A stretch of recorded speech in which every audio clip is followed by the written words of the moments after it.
everybody. Welcome back. Today we have a special guest with us. This is Andrew. Andrew is a master gardener now up in Maryland. He has his own garden, which we will be taking a look at in the near future. He's also one of the nation's foremost expert on rose breeding and taking care of roses. So, Andrew, welcome. Thank you for being with us today. Well, thanks, Mike. You're very welcome. Okay, and we have something specific that we want to discuss today. Fruit trees, and in this case, citrus fruit trees, pruning and growth coming from a graft. So, Andrew, take it away. What's going on down here? Well, yeah. So exactly as we said, this is a citrus tree. It's a Meyer lemon, and as you'll notice on all citrus trees, or most of them, this base of the plant is a little bit thick. Yeah. And we call that the root stock. Think of that, the stock is like a root stock, and this is the scion. Basically, the bottom is a wild citrus relative. It's super strong, super tough, very cold hardy, and they can produce it very easily. And the reason why the industry is able to make so many citrus trees for us, and citrus trees of great quality, is they take our Meyer lemon, for example, or whatever other variety of citrus, and they're grafting a bud onto this wild rootstock. Now, we do have one problem here. Now, if you take a look, we have some growth coming out of the stock. I hope you can see that, y'all. So, yeah, we'll get a close-up on it. And let me tell you why that's a bad idea to keep this on. So I'm actually going to break off a piece to show you right now. Okay. Now this rootstock, it's called trifoliate orange. Well, I noticed the leaves are very different from the actual Meyer's lemon. Yeah, so that's a good point. So actually, if you look at a Meyer lemon leaf, I'm not going to tear it off. This is a whole leaf. It's called an entire leaf. Okay. Now the reason you know it's the rootstock, which you want to prune off, is, as I mentioned, trifoliate. Why do they call it trifoliate? Because if you look at it, each leaf actually has 3 leaflets. So this is actually getting into... So hence trifoliate. Yeah, now this gets into a little bit of, not necessarily gardening, but a different related science of botany. So each little tiny thing here, this is actually a leaflet. So this whole thing, it looks like 3 leaves, but it's not. This whole thing is actually 1 leaf. And each of these 3 pieces are called leaflets. Just a fun fact. And that's going to help you identify what you want to prune off on your citrus tree. Okay. And what you want to get rid of. Yeah, because we don't want to prune off good leaves. We just want to prune off... Yeah, well, exactly. And that gets to the point of, well, why do you want to even prune it off in the first place? Why is it a bad idea? Yeah. So, apart from it being very, very thorny, as I mentioned before, it's very tough, it's very strong. And if we would leave these on here, it eventually would grow and grow, and it would totally outcompete and totally shade out our Meyer lemon or whatever other citrus. We don't want that. So, by keeping these pesky little rootstock growths cut off here, our trifoliate orange is forced to put all of its energy into our Meyer lemon. Okay. And that keeps the lemons bigger, juicier, healthier, higher yield.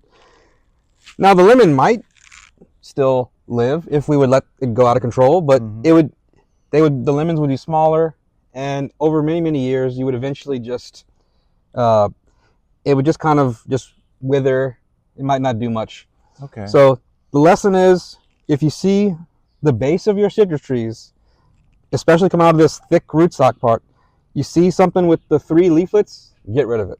Okay. That's all you need to know. Well, I definitely will. Now, did I just not plant it deep enough? No. Why did this happen? I'm glad you said that. That is a great question.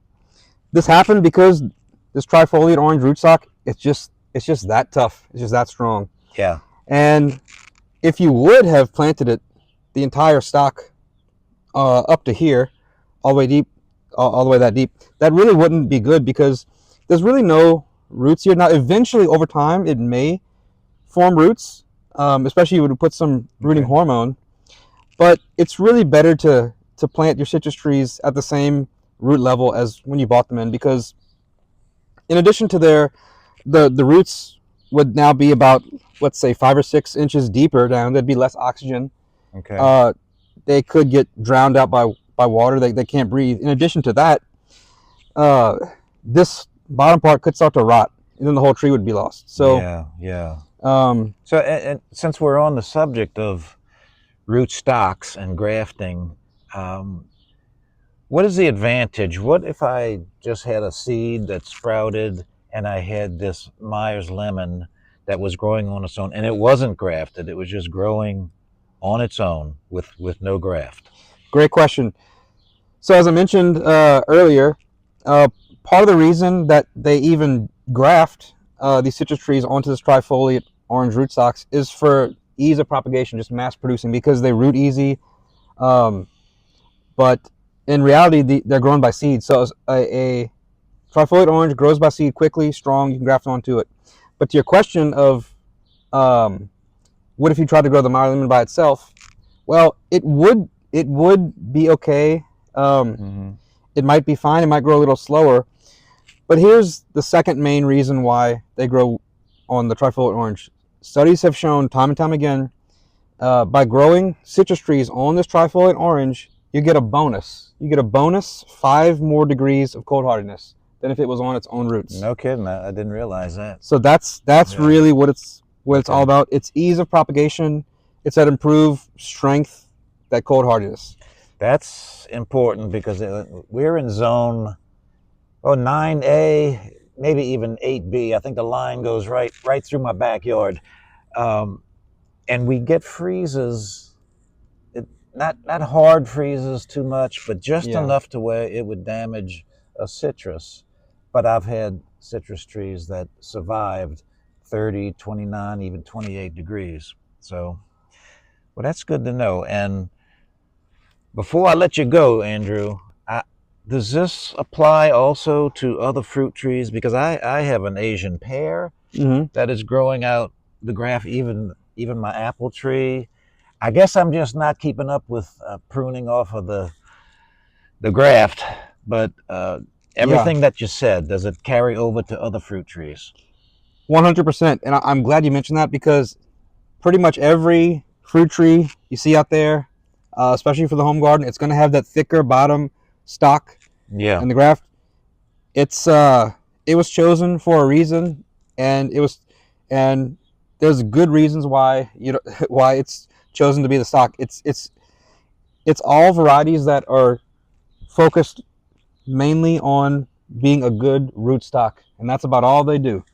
They just exist to be a good rootstock. So it does carry over. You don't want them. If it was like an apple tree, it probably would just be like a wild crab apple. If it was a peach, for example, a lot of peach rootstocks and other stone fruit, they choose them for their nematode resistance. They may be an okay tasting peach, but they may not. But again, it's a variety that these rootstocks, they're varieties that were selected to be rootstocks and not for eating. Doesn't mean you can't eat them. Yeah. The trifoliate orange it's not poisonous at all, but it's extremely, extremely bitter. It's not a pleasant experience. I have seen actually in my neighborhood over the last few years, the rootstock grew, and they thought they had a citrus tree and produced a lot of fruit, and it was the most bitter thing I ever tasted. So incredibly bitter. Well, I get my fruit trees from the nursery, so I'm just relying on whatever rootstock, and I trust them. But I do have to do better in keeping these pruned. So let's prune them right now. Let's just take them off. And let me give the viewers one more bonus. Okay. Bit of information. So this trifoliate orange rootstock that our citrus trees are growing on, guess what? Fun fact. This actually, the rootstock, is not even a citrus plant. No way. It's in the same genus the genus of all citrus. The citrus belongs to the genus Rutaceae, and so does this trifoliate orange. But it's an entirely separate genus from citrus. So they're cousins, but it's not citrus, and that just goes to show you that I did not know. In other fruit trees, you can graft on to different species and even different genera. Genera is plural of genus. Yeah. Okay. That's a fun fact. Yeah. Valuable information, Andrew. And we appreciate it. And sure. I'm going to go prune those other trees right now. So we hope to get some more of your expertise in the near future. Absolutely. So absolutely. Stay with us. Thank you, Andrew. And you're welcome. We will see you soon. All right. Bye-bye. Bye.